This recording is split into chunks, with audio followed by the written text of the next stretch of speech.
start. Acid attack is one of the most violent crimes against the woman. It has been estimated that around 1,000 of women suffer acid attack per year in India. Incidents of acid attacks mostly occur when a woman denies to be in a relationship with a man. Some men cannot handle rejection of any kind and they take revenge in form of acid attack.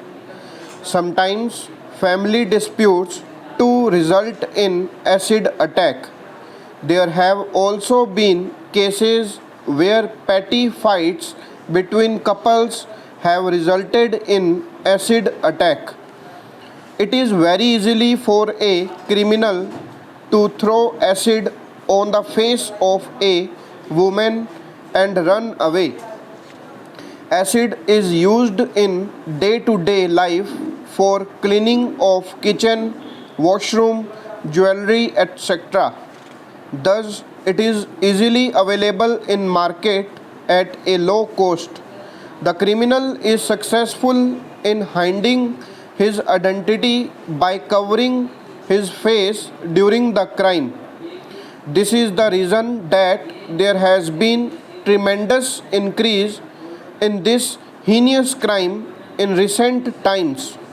The intensity of burning depends upon what type of acid was used in crime. These acids cause severe burning of the face and the bones get melted. If acid enters the eyes of the victim, she loses her eyesight. In some cases, the women lost their ability to hear due to attack. When the acid enters the windpipe or food pipe, it leads to fatal disease like ulcer. Many deaths have been reported after acid attacks. If the burn is very deep, the face becomes ugly. Permanent marks are left on the face and body of the victim. After the burn is treated, the victim needs sessions of plastic surgery to look a little normal. These sessions call for a huge amount of money. It is not possible for every victim to afford such costly treatment. Those who survive the acid attack, they face severe social, physical and emotional torture. A woman loses her self-confidence. It is difficult for the family members to behave with her normally. A single woman has no chance of getting married, and those who are already married, they are hated or left alone by their spouse. Children of the woman fear ugly face of her and keep a distance. The pain she goes through is impossible to imagine. The victim cannot socialize with people. Insurance surely protects you from physical or material losses, but not from emotional and spiritual problems. We may have our life, body, or property insured. The insurance company repairs our losses as we pay the insurance premium regularly. Insurance is clearly of great importance and advantage. When we are insured, we have to pay the premium. For this, we have to save or put aside the money. This surely helps us develop saving habits. Secondly, insurance promotes investment. The insurance company can easily invest its funds in industry, agriculture, or commerce. When the insured person or his legal heirs get the insurance money back, they can invest it in some business or industry. All this helps the national economy to grow. Thirdly, the insured person can get loans against the security of the insurance policy from the insurance company or from banks. Fourthly, insurance, as we all know, protects us against dangerous to life and property. If a person has got his life insured, his family will get enough money on his death. If he has had an insurance policy for a shop, he can get compensation for fire, theft, etc.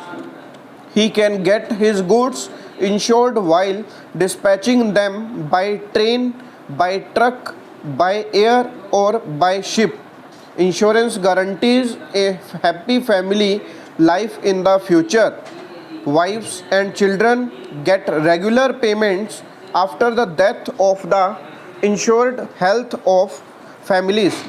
Insurance companies promote economic activities and provide employment to hundreds and thousands of deserving people.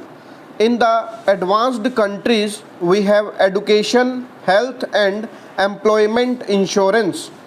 Government mostly arranges the insurance for the education of needy students, healthcare for the sick and allowances for the unemployed.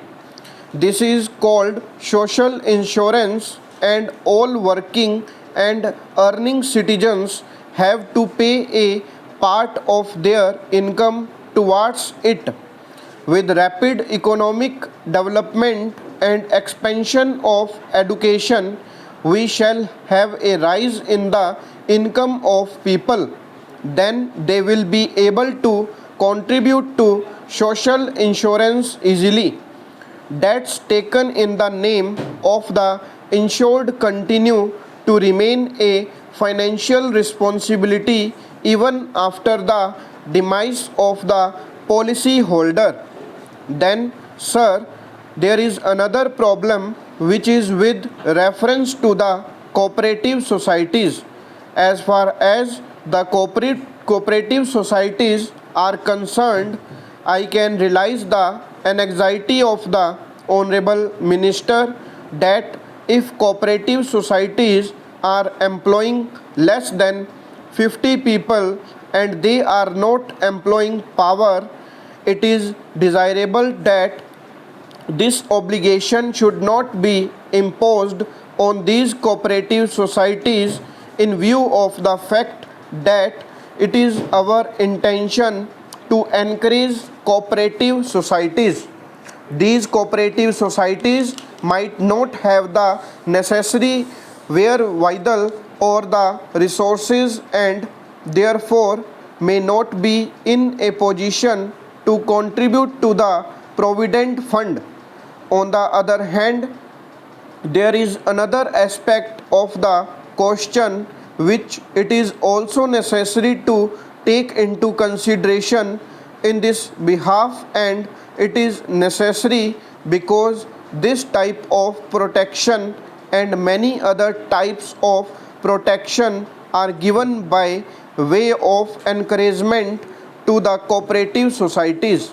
Fortunately, the government has now made it clear in this bill that they will be considered as one consolidated establishment, and if there were more than 20 people employed, then this particular law will be applicable to them. Where there is a will, there is a way. It is one of the most used proverbs. This proverb has a lot of meaning when we come to think of it. Its essential meaning is that if you set your mind to do something, you can easily do it. In other words, it shows us the importance of willpower and how it can bring a change in someone's life. Willpower is the desire to achieve something. If you have the willpower to do something, then nothing can stop you from doing so. This proverb is equally applicable in almost all aspects of life. Similarly, it holds utmost importance in various ways. This proverb is quite important in helping people push their limits and achieve their goals easily. It makes them more determined and focused to achieve their goal. Furthermore, this proverb really proves the importance of hard work and willpower. In other words, people who are willing to take the risk no matter about the cost will successfully achieve their goals. If you just dream and dream about something to do nothing to achieve it, you will most likely fail and become incompetent. On the other hand, if you work continuously to achieve your goals, you can surely find a way. Therefore, where there is a will, there is a way teaches us to be quite focused and hardworking. Moreover, it shows us that how people following this proverb have reached great height in their life. History is proof that people having great willpower have achieved success in their life. It stands as proof that no matter how hard things got, these people did not stop from getting their way. Stop.